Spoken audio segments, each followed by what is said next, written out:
You've probably heard it said before that teaching is not a sprint, it's a marathon.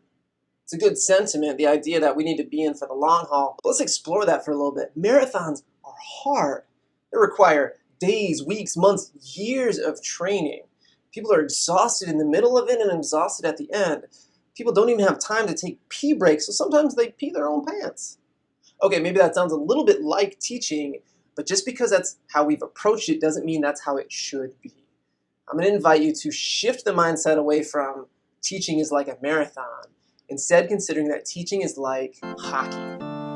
In this video, we're going to explore how to take a few of the elements of hockey efficiency and allow ourselves to be more effective, more efficient, and stay in the game longer before we burn out.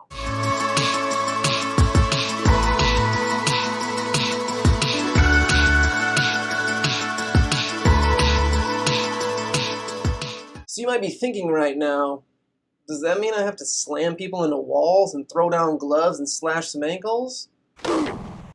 Awesome. No, that's not what we're talking about. Instead, what we're talking about is how hockey players are efficient in their role. Consider for a moment, what do you think is the average amount of time a hockey player is on the ice for their shift? The answer? 47 seconds. My good friend Blake Fly, a speaker and former hockey player, uses the phrase, take short shifts. What that means is that hockey players dedicate their time on the ice, but they make sure that they get off the ice before they're exhausted, before they're huffing and puffing, before they burn themselves out, creating a disadvantage for their team. Key idea number one is to take dedicated shifts. Meaning when I am diving into some work that I minimize all distractions that might prevent me from doing that work. So if I'm going to grade student work, I'm going to shut down my email so they're not popping up. I'm going to turn off the alerts on my phone. Sometimes this might even look like getting away from people on my planning period or when I have time before after school, shutting my door and not allowing other people to distract me in that moment.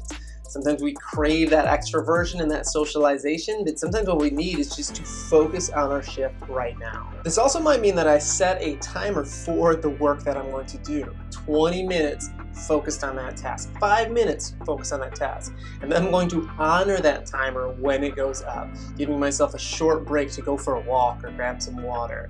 This means is that I'm taking true breaks, not those breaks where I'm taking a break but I'm still checking my phone for emails.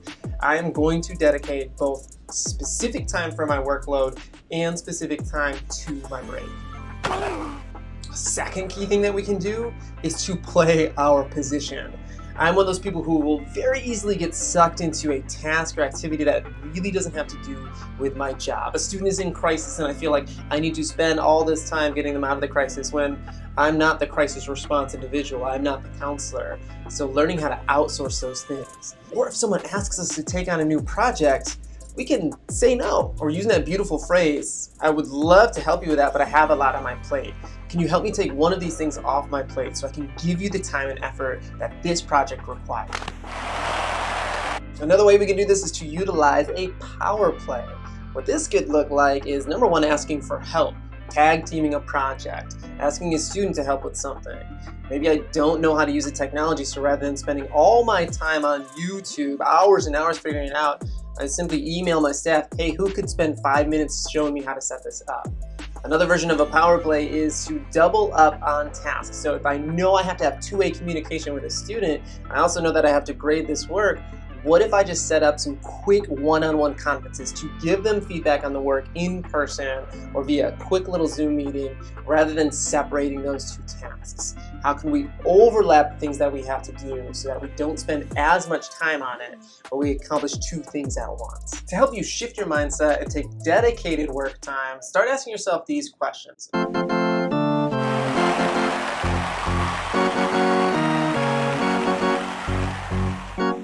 So absolutely, if we are going to survive and thrive as educators, we have to think about the long-term picture of our well-being. But flip the mindset that this is not a marathon, this is more like hockey. And give yourself permission to take dedicated shifts before you knock yourself out of the game.